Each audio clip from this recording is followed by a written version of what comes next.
This is Luke 24, verse 13, on the road to Emmaus. Now that same day, 2 of them were going to a village called Emmaus, about 7 miles from Jerusalem. They were talking with each other about everything that had happened. As they talked and discussed these things with each other, Jesus himself came up and walked along with them, but they were kept from recognizing him. He asked them, "What are you discussing together as you walk along?" They stood still, their faces downcast. One of them, named Cleopas, asked him, "Are you the only one visiting Jerusalem who does not know the things that have happened there in these days?" "What things?" he asked. "About Jesus of Nazareth," they replied. "He was a prophet, powerful in word and deed before God and all the people.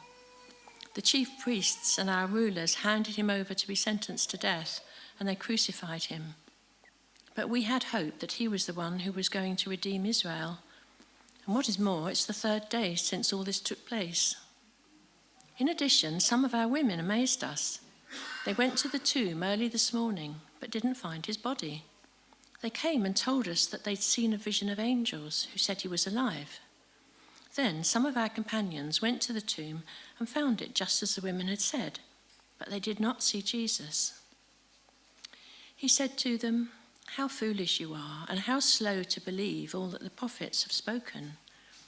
Did not the Messiah have to suffer these things and then enter his glory?" And beginning with Moses and all the prophets, he explained to them what was said in all the scriptures concerning himself.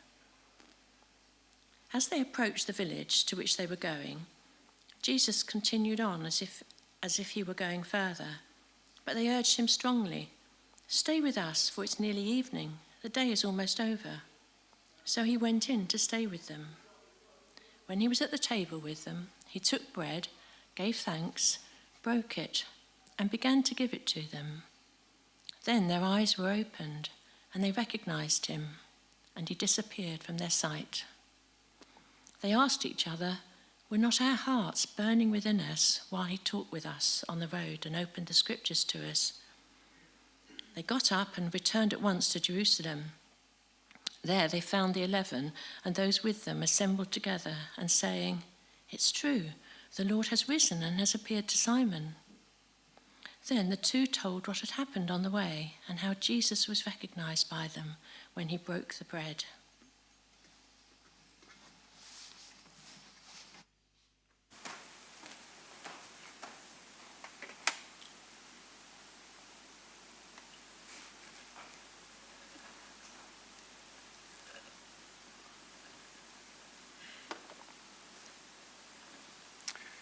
Thank you, Penny.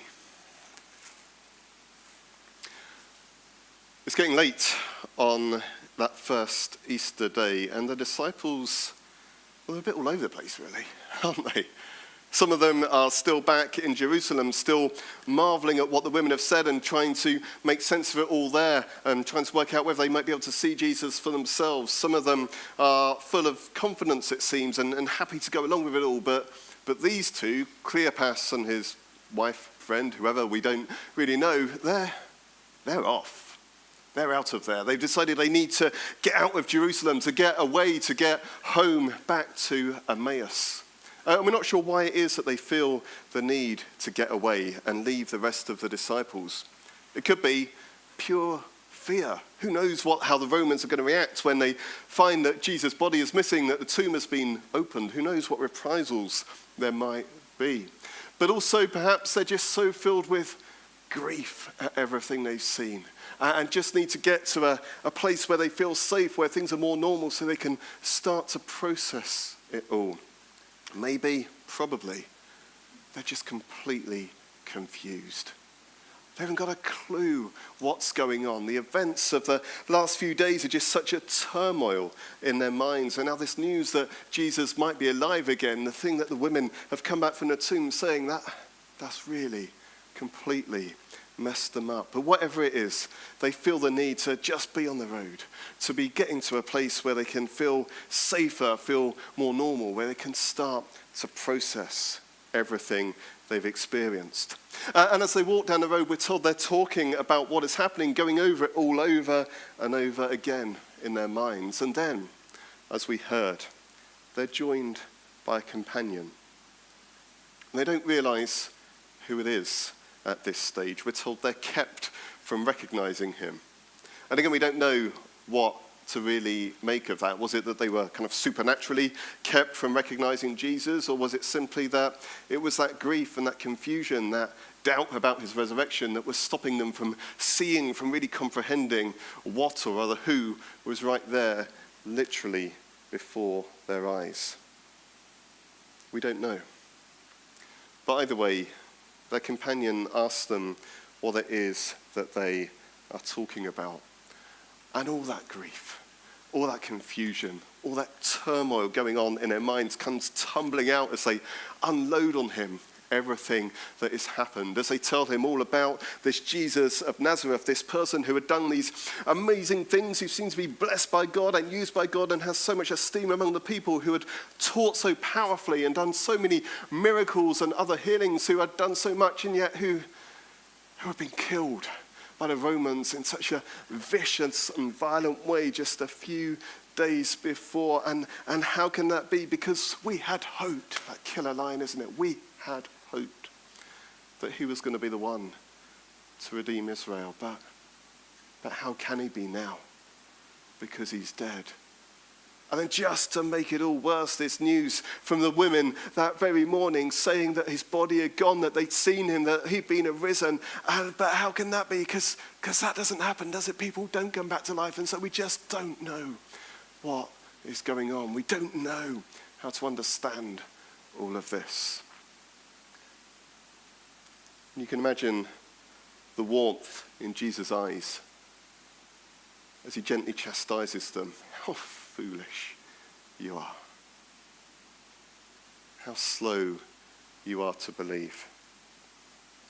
And he begins to explain to them, talking them through everything that is said in the scriptures about the coming Messiah, God's promised one, him.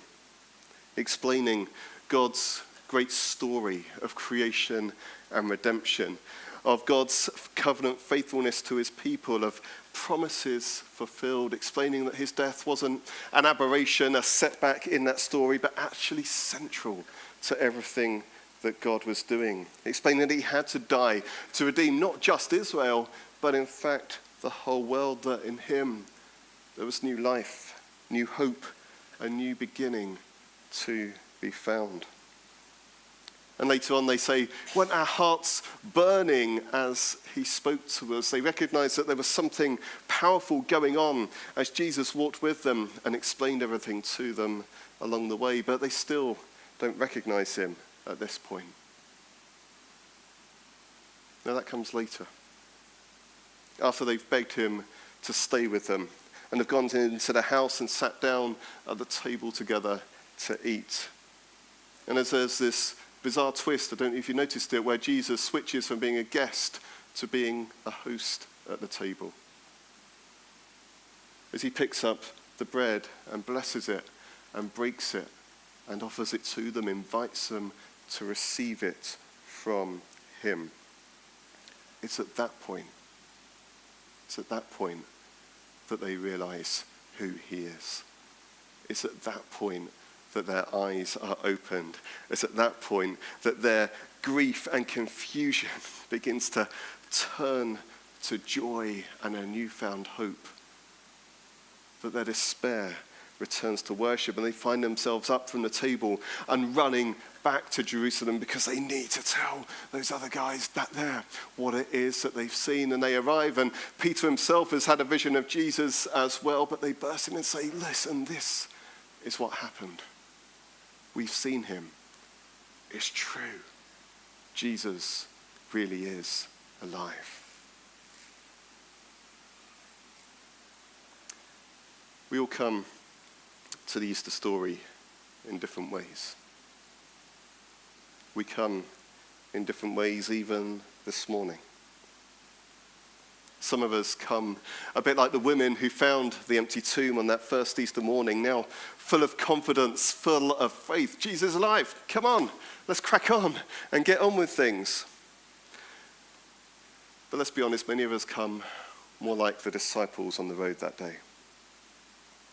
full of confusion, full of doubt, full of grief even, struggling to get things straight, to get our heads around it all, struggling to understand who this Jesus really is and what it might mean if he's really alive, what it might mean for us, what it might mean for the wider world.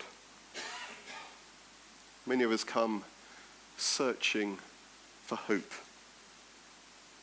for ourselves and our lives, for the people we love, for our communities, for our world which is in so much turmoil.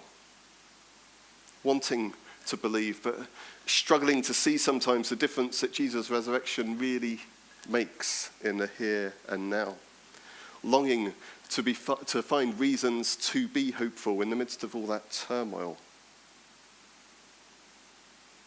We come needing to meet, to see, to hear, to touch the risen Jesus for ourselves. To be assured that it really is him, that it really is true, that he really is alive and present to us.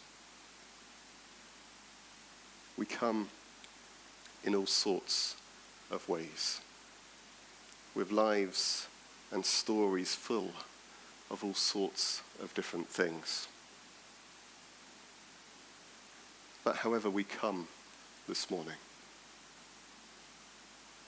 my prayer is that, especially as we gather around this table in a few moments' time,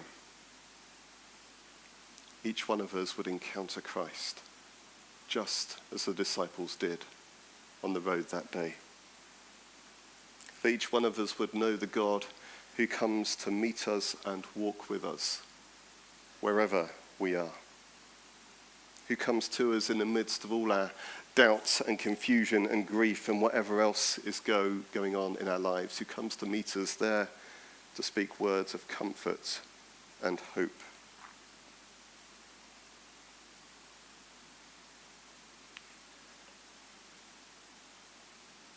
That we would come and allow him to help us understand what it really means for him to be alive. To understand that big story of his creation and redemption, to understand how God has been at work in all things, how he takes the stories of our lives and interweaves them with his story, bringing transformation and hope and reconciliation and redemption into each one of our lives and reaching out and offering us new life and a new beginning in the midst of all that. That we would understand this God who loves his world so much as has not abandoned it, but is faithful to his covenant promises. And even here, even now, is at work in situations, in lives, in people, in communities, in whole nations, working all things for his good, slowly, surely making things new, making the resurrection a reality in all sorts of people and all sorts of places. And we pray that as we receive this bread and this wine from the Jesus who invites us to eat at this table, we would know the free gift of his grace. That it's not about what we can offer to him, about what we bring to this table. It's all about receiving. And I pray that as we take this bread and wine, we would know what it means to be forgiven. That we would know what it means to be comforted and have hope in him. We would know what it means to be redeemed. That we would be able to receive from our Lord Jesus, the one who is risen. Be built up in our faith, be built up in our joy, might have our own doubt and confusion turn to faith and rejoicing. That we ourselves might be able to go running out, declaring, he is risen. Our King, the one we worship, is alive. In a few minutes, we're going to pray together before we come around the table. But before we do any of that, let's sing a song that continues to reflect on what it means for Jesus to be our living hope, what it means for him to be the one who has conquered the grave on our behalf, the one who calls us, invites us into new life in him.